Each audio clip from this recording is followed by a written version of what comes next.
Rob, we talked with our man Bruce Feldman last hour, excuse me, about the Big Ten.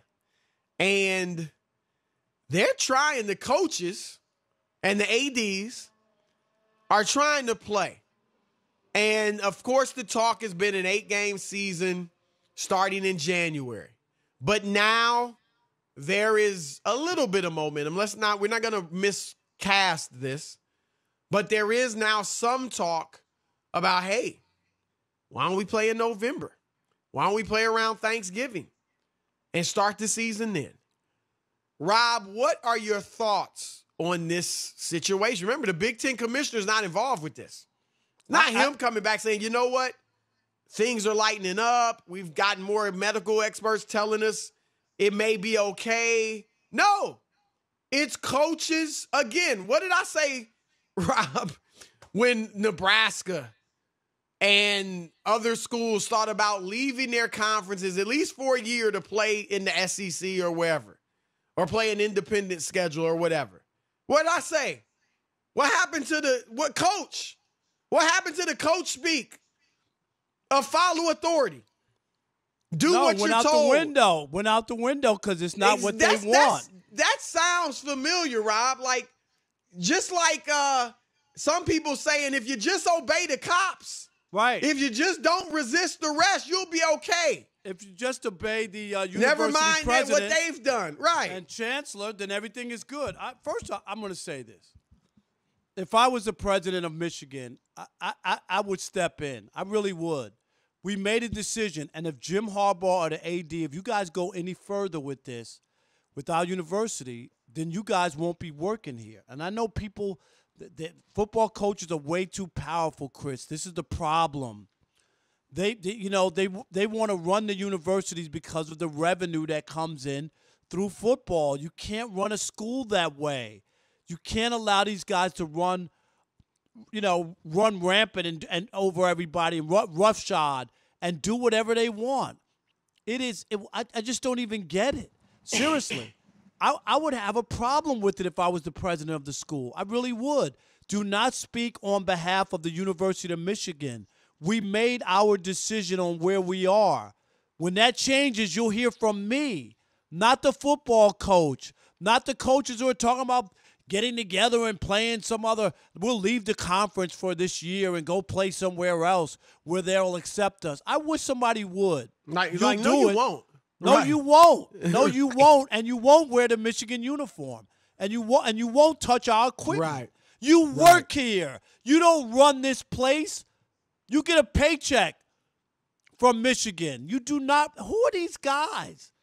I just can't get over it. I get it if the presidents were saying, look, November's a ways away. This is a fluid situation. You guys can put together some scenarios. All right? And bring them to us. And then we'll continue to consult the experts. And then we'll look at what you present and let you know if we can go that route. But they haven't done that. Not at all. You're going rogue. You're going rogue.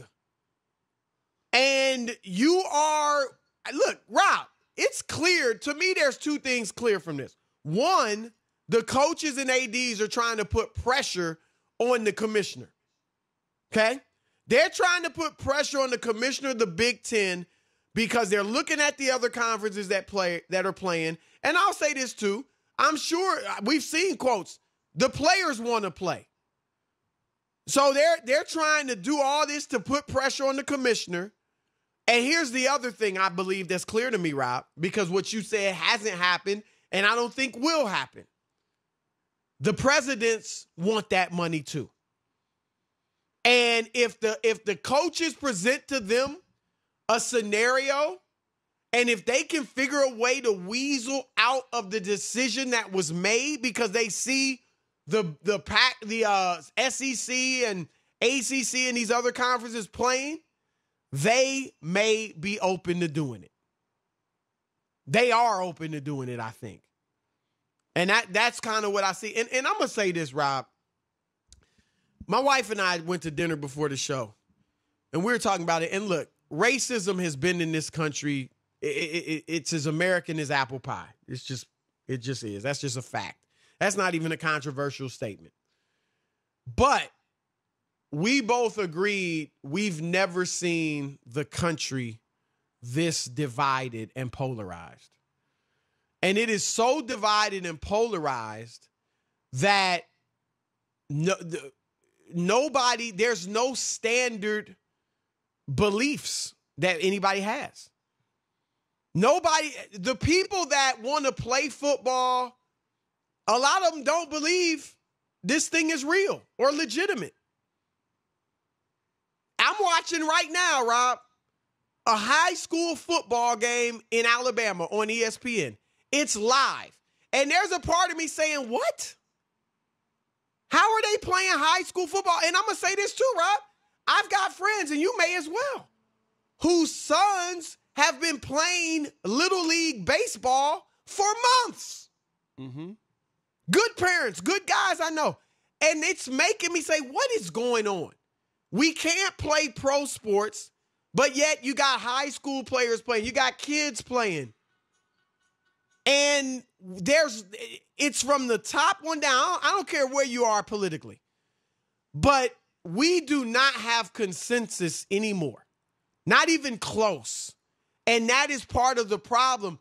So many, you got these two sides, and neither one of them trusts the other side, believes the other side. They think the other side is up to something. And right. that's part of this problem. Like the whole idea of the narrative that this is a hoax, that this is some sort of hoax with people dying, and the same people who say that, Chris, they have on masks if it's such a hoax. Do you know what I'm saying? Some of them. No, I know. I mean, I told you I watched the Republican National Convention last night, and there weren't many masks. There's like 1,000 people there. Not many masks. And not much social distancing either. No, they're on top of each other. But I'm saying there were people who were going to the state houses of the governors with masks on. Right. Talking about they want their I'm just saying this is where we are. No one wants to and it's a shame because Kevin Warren is the commissioner of the Big Ten. He talked to the university presidents. They voted. They made a decision. It's not up to the ADs. It's not up to the coaches. And the total disrespect for him and the university presidents is just appalling. It really, really is. And I just... You're asking someone to respect your authority as a head coach, as an athletic director, and you're not going to respect the authority that's above you. Exactly. That's his job for the good of the conference. And I wish some of those schools were going to talk about going to play elsewhere. I wish they would. I would never let them back in the Big Ten. I don't care what school it was, Chris. I wouldn't. Yeah, because it's the first sign of something not going your way, you turned on us. Basically, is what you did, right? You decided that what you want means more than anything else anybody else is doing. I think it's a shame. I think it's a mess. And I don't believe that unless there's some medical breakthrough between now and Thanksgiving, I don't believe the university presidents are on board. And that's why they're not even going to them, because they got the answer so far, Chris. So now you they don't want to make think up their they're own. letting these coaches do this? I bet you they're letting these coaches do it, and I bet you they're talking to these coaches behind the commissioner's back. Then that doesn't make it. What you say the university because president? they know how much money. Yep. I don't have any evidence. It's just my speculation. That doesn't make any sense. If you want to go out there and step out there and take the risk, you could do that, and you could probably, you could take that risk. To say that you're telling people no, and then here's the bad part, Chris. So first you said no. Then the kids play. God forbid something bad happens. Now, who's left holding the bag? Who's the decision on? The university president who said no, who changed their mind. Right. I just think with the money that's at stake, that these university presidents, but they didn't know they had a choice. They didn't know the SEC was going to say, "Well, we playing." The ACC was going to say, "Well, we playing." They didn't know that. When are they playing? Next week? I don't know when they start, but they're playing. Like I said, I'm watching a high school game right now in Alabama. So they're playing. So I could be wrong, but I'm just saying I think that the reason these presidents haven't come out like you said is because they want to see what these dudes present. Now, in fairness, they also, and Bruce Feldman told us this, the main thing they're looking at is starting in January or February. He said this November development is recent. It doesn't have a ton of momentum, but it's getting some. So if they're saying we want to start in January, February, right now, that's fine. Obviously, that's a ways away. Let's see what happens. I don't know if there can be a vaccine by then, January, but we'll February, see. I don't see the president being bent out of shape. What's the difference between January, February, or March or April in the spring, right? So I don't see that as an issue. My biggest problem is November. Is this November thing. And I just think you should do it under the auspices of your leadership, right? Tell the commissioner, tell the presidents what you're doing. And if they say don't do it, then don't do it. But tell them at least you want to look at doing this. What do you think about this scenario? Do you think the coaches in the Big Ten are out of line by trying to start the fall football season in the fall around Thanksgiving? 877-99 on Fox, your turn to weigh in. All right, Harry in Columbus, Ohio. You're on the Odd Couple Fox Sports Radio. What do you got, Harry? Hey, how's it going, Ralph? How's it going, Chris? How you guys doing tonight? Good. Great, man. How are you? Ohio State Buckeye. So I'm going to guess which way you going, but go ahead.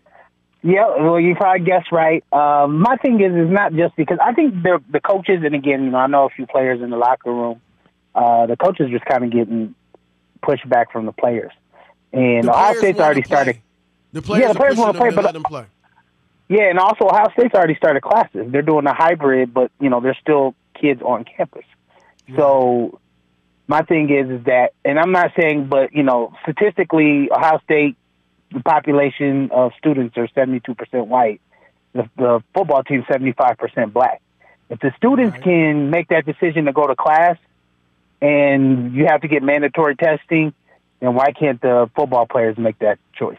Because who's going to be held liable? You're not tackling each other. It's not. I'm not saying you're not tackling, but you're already. I mean, you're already in a bubble yourself. Like Ohio State, like anyone who's been to a major university, you're not with everyone else. But we saw the bubble in North Carolina, and it was a big outbreak, right? That's your bubble. But was that true? That's what I'm saying. But was that truly a bubble? But I'm saying it's a college campus tied off from the rest of the city, right? I mean, I'm just saying it's your own world inside. That's what a college campus is. Yeah. No, yeah, and I completely understand. Like I said, I just think they're getting pushed back from the players. That's really, whether it's right or wrong, I think they're getting pushed back from the parents. Players clearly want to play. So I think this thing, we obviously know that a lot of this is about money. But a lot of it is also that the players, remember, Rob, before the decisions to cancel the conference seasons were made, you were hearing players might not play, right? Oh, we're not going to play because of, COVID. We're not, what do you haven't given us the medical stuff that we want to hear, the protocol and all that. And we should be getting 50% of the revenue anyway. So we might not play. And now you're hearing the opposite. That the kids want to play. So I have no doubt that the coaches are getting some pushback. But as we always say, Rob, sometimes you got to protect teenagers or 20-year-olds from themselves. Absolutely. And Rob, we have said this whole time, neither of us are doctors. So I'm frustrated because you don't know who to believe. Right. And it's a conflict of interest sometimes with who you're listening to. Just like the player from, Florida State who said that they didn't announce his COVID test, that his was positive. Right. You know what I mean? Point. Like stuff like that. Yep. That's the stuff that you start to wonder because there's money involved in them trying to play. Are they going to be accurate with it? Or are they going to fudge the numbers so it doesn't look that bad? That's the part that I worry about. Julian in Texas, you're on the Odd Couple Fox Sports Radio. What's up, Julian? Hey guys! First of all, I love the show, but I heard you guys talking about how you're watching an Alabama game. Well, here in Texas, so we have 1A through 6A, right? And today, 1A through 4A started across the state, and next week your bigger schools like in Dallas and Houston and all that, the 5A and 6A, they'll start next week. And what I was telling the other gentleman that answered my call is, so you have a choice to do online school or to go to school. And if you want to play sports, you have to go on campus, obviously. So the thing is, you're going to end up, like, I guess for the most part, y'all were talking about how people don't think it's real and this and that. Well, I don't think it's that. It's more along the lines of it's going to run its course. So, like, thank God for me, I haven't skipped a beat as far as work goes. You know, I work every single day, so I got to pay my bills, right? So I stay in my circles. I try and be as safe as I can. And these kids that are going to go to school, they're going to intermingle with those people's circles and so on and so forth. So have there been, what are the out? We know it was spiking in Texas a while ago. I've stopped following as much as closely as I was before. It was Arizona, Texas, and Florida, the three states that opened yes, first. Sir. What's it been like there recently, last couple weeks, and have these schools or these any athletic teams seen major outbreaks? Well, we've had 3 kids on the football team come out positive so far. And honestly, as far as the positive cases and outbreaks and this and that, honestly, it's falling out. It's falling off the media compared to what it used to be. Now you have other issues going on, of course, you know, with everything that's going on with police brutality and, you know, and then you have the election, of course. So it was kind of like it's not the popular thing anymore. And unfortunately, you know, it is still very real and still killing people and still, you know, people losing their jobs, you know, and stuff like that. But it's I think the media is just not covering it. Well, because so many other different things. You're right, and they kind of, you know, things have shelf lives, and it doesn't mean that they won't come back to it. But then, you know, the killing in Wisconsin and the boycott, you know what I mean, and then that takes the front page, and that gets on the news cycle, Chris, for a while, and then they'll come back to it. But you're right, we don't hear about it as much, but things haven't turned around yet.